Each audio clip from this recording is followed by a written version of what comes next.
स्थानिक बुद्धि किसमें पाया जाता है? तो वास्तुकार, शिल्पकार, चित्रकार। आकार एवं स्थानिक समझ से संबंधित कुछ सीटेट के प्रीवियस एग्जाम्स में पूछे गए प्रश्नों पर। नमस्कार दोस्तों, स्वागत है आप सबका हमारे इस YouTube channel the teaching hub पर, जहां मिलता है आपको टीचिंग संबंधित संपूर्ण जानकारी। तो आइए, जैसा कि हम पिछले वीडियो में ज्योमेट्री चैप्टर कंप्लीट किए हुए थे और इससे रिलेटेड जो आगे चैप्टर है वो है हमारा शेप्स एंड स्पेशियल अंडरस्टैंडिंग, अर्थात आकार एवं स्थानिक समझ। इस चीज को, इस टॉपिक को हम आज आगे बढ़ाएंगे लेकर। तो सबसे पहले मैं उन सब से रिक्वेस्ट कर रहा हूं कि यदि आप पहला वीडियो नहीं देखे हैं तो पहले आप जाकर वो वीडियो देख लीजिए, इसके बाद आप ये देखिए, इससे आपको जरूर फायदा होगा। तो आइए शुरू करते हैं। आकार एवं स्थानिक समझ ये होता क्या है? तो आकार, जब हम आकार का शेप्स के बारे में बात करते हैं तो हम अलग अलग तरह के आकृतियों का हमारे माइंड में आता है। तो अलग अलग आकृतियों का इमेज, जैसे त्रिभुज, चतुर्भुज, बहुभुज, वृत्त और भी तरह तरह की आकृतियां आती हैं। तो हम सबसे पहले हम चतुर्भुज लेके चलते हैं। इससे ये चतुर्भुज लेकर चलने का जो है एक ये चीज है कि इससे संबंधित बच्चों में बहुत डाउट रहता है। ये अगर क्लियर हो गया तो आपका समझ लीजिए इससे कोई भी क्वेश्चन आए नहीं छूटेगा। तो आज क्वाड्रिलेटरल्स मतलब चतुर्भुज। Quadri means four, lateral means side, जिसमें फोर साइड हो गया चतुर्भुज। तो आइए हम शुरू करते हैं चतुर्भुज का। जैसा कि आपको पता है चतुर्भुज यानी चार भुजाओं से घिरी आकृति चतुर्भुज कहलाती है। तो देखिए, आपको पता होगा ये आकृति आप बचपन से पढ़ते हुए आए हैं। ये है आयत, यह है समचतुर्भुज, यह है वर्ग और यह समांतर चतुर्भुज। देखिए, एक होता है समलंब चतुर्भुज, ट्रेपीजियम, जिसका दो भुजा समांतर और दो भुजा असमांतर हो। इसका समलंब इसके गुण के आधार पर ही हुआ है। इसका अगर लंब हम देखें तो इसका सारा इक्वल होता है, इसीलिए इसे समलंब चतुर्भुज इसका नाम देते हैं। तो आइए हम चतुर्भुज के बारे में बात करते हैं। क्वाड्रिलेटरल्स, इसमें होता क्या है कि बच्चों को बहुत ज्यादा कंफ्यूजन रहता है कि क्या समांतर चतुर्भुज एक आयत है, आयत को क्या हम समांतर चतुर्भुज कर सकते हैं, वर्ग को क्या हम समांतर चतुर्भुज कर सकते हैं और समचतुर्भुज को क्या हम समांतर चतुर्भुज करते हैं। ये सबसे ज्यादा कंफ्यूजन रहता है इस टॉपिक में। तो आइए इस पे हम चर्चा करते हैं कि आखिर इसको ये कहलाने के लिए क्या क्राइटेरिया पूरा करना पड़ेगा, इसको ये कहलाने के लिए क्या पूरा करना पड़ेगा। तो हम ये जानते हैं। सबसे पहले देखिए, समांतर चतुर्भुज, आमने सामने की भुजा समान व समांतर हो, समांतर चतुर्भुज कहलाती है। आयत, आमने सामने की भुजा समान व समांतर एवं प्रत्येक कोण समकोण हो, आयत कहलाते हैं। समचतुर्भुज, आमने इसके सभी भुजाएं समान हो, समचतुर्भुज कहलाती है। और वर्ग, जिसके सभी भुजाएं समान व प्रत्येक कोण समकोण हो, वर्ग कहलाती है। ये हमारा परिभाषा कंप्लीट। अब आते हैं कि इसके कुछ और गुण, प्रॉपर्टीज जिसे कहते हैं। तो अगर हम इसके विकर्णों को मिला दें तो विकर्णों को मिलाने पर पता चलता है ये आपस में एक दूसरे को समद्विभाजित करते हैं। समद्विभाजित मतलब क्या कि समान दो भागों में बांटता है और इसके विकर्ण बराबर होते हैं। विकर्णों की लंबाई बराबर होती है और एक दूसरे को समद्विभाजित करते हैं।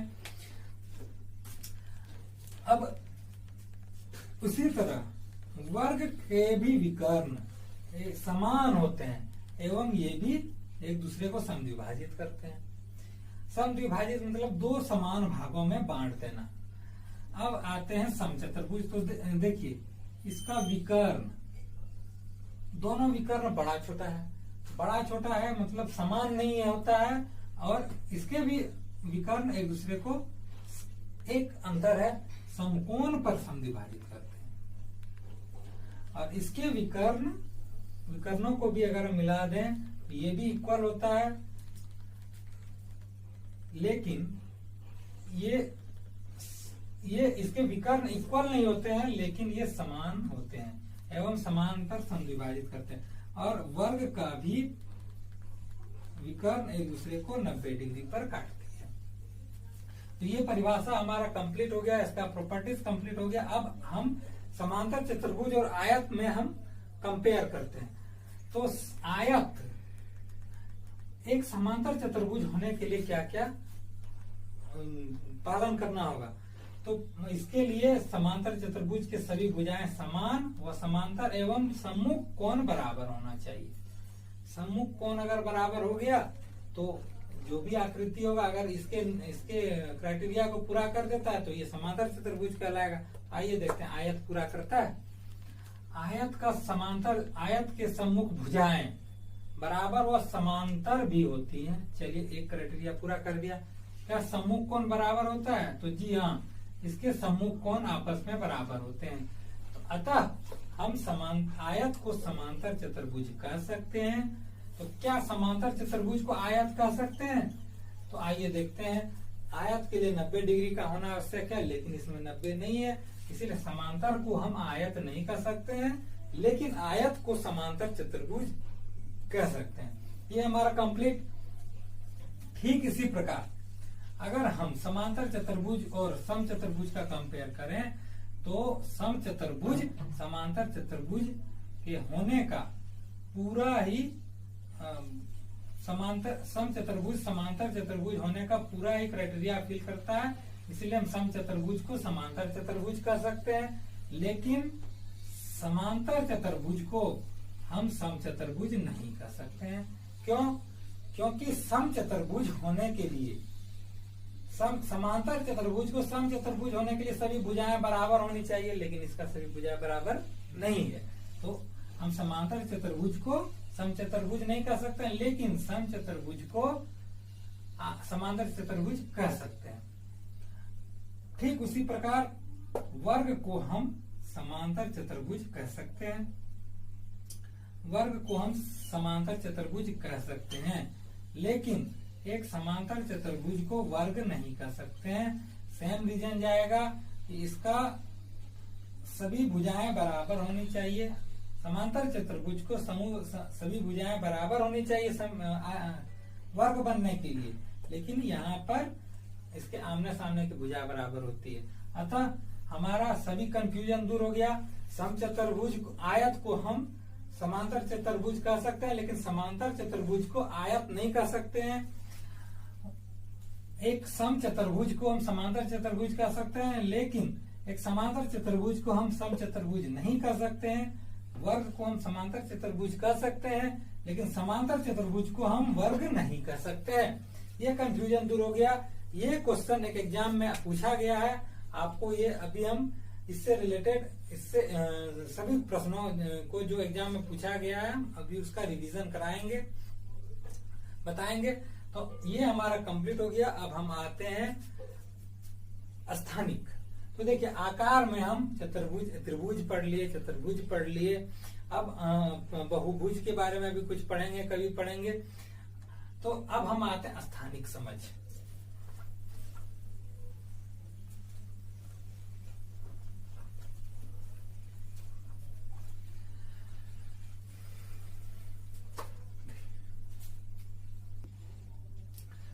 आइए अब हम स्थानिक समझ को समझते हैं। What is special understanding. जैसे मैं एक उदाहरण देके समझाता हूं। जैसे एक बुक है, एक बुक है हमारे पास। अगर हम पूछें आपको ये बुक दिखाकर कि ये सामने से कैसा दिखता है, तो आपको जो छवि इसका बन रहा है माइंड में, आप बोलेंगे ये आयताकार बन रहा है। फिर हम पूछें कि आपको ये दाहिने साइड से कैसा दिख रहा है, बाएं साइड से कैसा दिख रहा है, ऊपर से कैसा दिख रहा है, नीचे से कैसा दिख रहा है। तो जब हम किसी वस्तु को विभिन्न विभिन्न दृष्टिकोण से देखते हैं, अलग अलग जगह से होकर देखते हैं, तो उसका छवि अलग अलग नजर आती है। इसी को कहते हैं स्थानिक समझ। जैसे एक और उदाहरण देते हैं कि एक हम पेपर लिए, पेपर को हम फोल्ड किए, अलग अलग तरह से फोल्ड करने के बाद उसको कहीं से काट दिए, और काटने के बाद हम उसको जब खोलते हैं तो पाते हैं कि उस जहां पर काटे थे वो छिद्र अलग अलग जगह जितना बार फोल्ड हुआ होगा उतना बार अलग अलग जगह बन गया होगा। तो इसी समझ को, इसी चीज को हम स्थानिक समझ कहते हैं। स्थानिक समझ आगे चल के हम जब आएंगे बहुबुद्धि का सिद्धांत, गार्डनर का बहुत बुद्धि का सिद्धांत, उसमें हम एक पढ़ेंगे स्थानिक बुद्धि। ये स्थानिक बुद्धि किसमें पाया जाता है? तो वास्तुकार, शिल्पकार, चित्रकार, मिस्त्री लोग जो है गांव घर का, वो लोग बहुत ज्यादा स्थानिक समझ वाला होता है। वो भवन बनाने से पहले उसका सांचा बना लेता है, वो सोच लेता है ऐसे बनाना है, इधर कमरा, इधर किचन। मूर्तिकार, वो मूर्ति बनाने से पहले ही कल्पना कर लेता है कि कैसे बनेगा, किस तरह डिजाइन देना है और किस तरह नहीं देना है। तो ये स्थानिक समझ को हम एक तरह से कह सकते हैं कि ये लॉजिकल रीजनिंग में आता है। और सबसे ज्यादा ये सब एक कलाकार, चित्रकार, वास्तुकार, ये सब में स्थानिक समझ बहुत ज्यादा पाया जाता है। तो स्थानिक समझ मतलब यही है कि किसी चीज को अलग अलग दृष्टिकोण से देखने पर उसकी अलग अलग छवि हमें दिखाई पड़ती है, इसी को कहते हैं स्थानिक समझ। तो आइए इसी चैप्टर से रिलेटेड कुछ तो आइए अब हम चलते हैं शेप्स एंड स्पेशल अंडरस्टैंडिंग अर्थात आकार एवं स्थानिक समझ से संबंधित कुछ सीटेट के प्रीवियस एग्जाम्स में पूछे गए प्रश्नों पर। तो आइए पहला क्वेश्चन हम देखते हैं। दिया हुआ है, यदि ग्रिड में एक छोटा वर्ग 4 वर्ग इकाइयों का है तो ग्रिड पर बनाए गए आयत का परिमाप क्या होगा। जैसा कि आपको दिख रहा है, ये छोटे छोटे वर्गों से मिलकर एक बड़ा सा ग्रिड बना हुआ है और इस पर बीच में एक आयत का छायांकित भाग है। इस आयत का परिमाप निकालना है। तो इस आयत का परिमाप निकालने के लिए यदि हमें इस वर्ग का, छोटा सा वर्ग का अगर हम भुजा निकाल लें तो ये हमारा निकल जाएगा। तो आइए देखते हैं, एक छोटा सा वर्ग का जो भुजा है ये 2x2 का है हमारा, 2x2 का, तो इसका साइड हो गया हमारा 2। अब देखते हैं कि हमारा ये आयत कितने भुजाओं से मिलकर बना है। तो 1 2 3 4, 4 ऊपर, 1 2 3 4, 4 नीचे और दाएं और बाएं 4, तो टोटल हो गया 12। तो जब हम देखते हैं ये 12 साइड से मिलकर बना हुआ है, तो 12 गुना एक साइड की भुजा ही हो जाएगा 12 दूनी 24। तो जब हम देखते हैं तो ये ऑप्शन हमारा नंबर 2 में है, ऑप्शन नंबर 2 में है। तो इसका आंसर हो जाएगा ऑप्शन नंबर 2, 24 वर्ग इकाई। नेक्स्ट क्वेश्चन पर जब हम चलते हैं तो दिया हुआ है, दिए गए आकारों के लिए निम्नलिखित में से कौन सा कथन सही नहीं है। तो आइए अब हम ऑप्शन पे चलते हैं। पहला ऑप्शन, हम नीचे से ऑप्शन चलते हैं, सभी समांतर चतुर्भुज है। जी बिल्कुल, जैसा कि हम पहले आपको बताए थे वीडियो के प्रारंभ में ही, ये सभी समांतर चतुर्भुज के प्रकार हैं। तो ये हमारा बिल्कुल सही है। इसमें से आपको काटना है कि कौन सा ठीक नहीं है। तो दूसरा चलते हैं, इसमें से 2 आयत है, आइए देखते हैं। आयत तो हमें ये 3rd नंबर दिख रहा है और तो कोई आयत है नहीं, यानी ये हमारा गलत हो गया। तीसरा चलते हैं, इनमें से 2 सम चतुर्भुज है। जी बिल्कुल, एक ये और एक ये सम चतुर्भुज है। याद कीजिए, आपको हम पढ़ाए हैं वीडियो के प्रारंभ में। और पहला है, इनमें से एक सम चतुर्भुज, समांतर चतुर्भुज नहीं है। तो बिल्कुल सही है, ये भी क्वेश्चन सही है कि इसमें से एक भी समांतर चतुर्भुज नहीं है। समांतर चतुर्भुज के प्रकार हैं लेकिन एक भी इसमें समांतर चतुर्भुज नहीं है, तो ये भी सही है। तो अतः हमें पता चलता है कि इसका ऑप्शन नंबर 2 गलत है, जो कि ऑप्शन ये सही है। तो ये हमारा 3 हो जाएगा। नेक्स्ट क्वेश्चन चलते हैं हम। तो क्वेश्चन में दिया हुआ है, निम्नांकित ठोस आकार का निरीक्षण कीजिए। निम्न में से कौन सा दिए गए ठोस का ऊपरी दृश्य है। तो देखिए जरा सा, मैंने स्थानिक समझ जब समझा रहा था तो बताया था कि आपको जब किसी वस्तु को विभिन्न विभिन्न दृष्टिकोण से जब हम देखते हैं तो उसका आकार अलग अलग दिखाई देता है। तो आइए ऑप्शन नंबर 3, अगर हम इसे सामने से देखें तो इस तरह दिखाई देगा, अगर हम इसे ऊपर से देखें तो हमें इस तरह दिखाई देगा। तो 1 और 2 तो किसी तरह नहीं दिखाई दे रहा है, ये तो ऑप्शन कट गया। तो हमारा ऑप्शन नंबर क्या होगा, जब हम ऊपर से देखेंगे तो ये हमारा ऑप्शन नंबर 4 सही होगा। तो हमारा ऑप्शन नंबर 4 हमारा सही है। तो आइए अब हम अगले प्रश्न पर चलते हैं। माचिस की तिल्लियों से बने निम्नलिखित पैटर्न की जांच कीजिए। नीचे कुछ पैटर्न दिए हुए हैं। यदि पैटर्न निरंतर जारी रहे तो 15वें चरण के लिए कितनी तिल्लियों की आवश्यकता होगी। तो जैसा कि आपको पता है एक पैटर्न में 6 यूज हो रहा है, तो 15वें पैटर्न में कितना होगा, तो 15 × 6 हो जाएगा 90। अब देखिए अगला कि अगला देखते हैं कि प्रत्येक चरण में एक ही घट रहा है। जैसे पहला चरण में 6 था तो दूसरे में 11 हो जा रहा है, तीसरे में 16 हो जा रहा है, यानी 15 चरण में प्रत्येक बार एक एक घट रहा है, सिर्फ 16 पहला चरण छोड़ के, यानी 15 - 1 हो जाएगा 14। तो 14 तिल्ली घट गया। तो इसको जब हम सब्ट्रैक्ट करेंगे तो ये हमारा हो जाएगा 6 और यहाँ 7, तो हमारा 76 हो जाएगा, जो कि ऑप्शन नंबर 2 में दिया हुआ है। ऑप्शन नंबर 2 में दिया हुआ है। तो आइए अब हम अगला क्वेश्चन की ओर चलते हैं। यहाँ क्वेश्चन दिया हुआ है कि देखिए 2 साइज दिया हुआ है, एक इकाई का 3/4 है। This plus this is 3/4 of a unit, what will be the 1/2। तो देखिए जैसा कि आपको पता है कि इस क्वेश्चन में दो का वैल्यू दिया हुआ 3/4। अब देखिए अब बोल रहा है कि 3/2 का कौन सा फिगर होगा 3/2। तो जब हम देखेंगे कि 3/4 का जब 2 गुना करेंगे तो हमारा ये वैल्यू आ जाएगा 3/2, अर्थात इसका वैल्यू क्या, तो यहाँ 2 है, इसका 2 गुना करेंगे तो हमारा ऑप्शन नंबर 3 आ जाएगा। इसका 2 गुना 2 से 4 फिगर हो जाएगा इस तरह। तो इस क्वेश्चन का आंसर है ऑप्शन नंबर 3। तो आइए अगले प्रश्न पर चलते हैं। अगला प्रश्न है, एक आयत को क्षैतिज रूप से 2 बराबर भागों में बांटा जाता है। ऊपर वाले भाग को पुनः 3 बराबर भागों में बांटा जाता है और निचले भाग को 4 बराबर भागों में बांटा जाता है। तो मूल आयत का कितना भाग छायांकित होगा।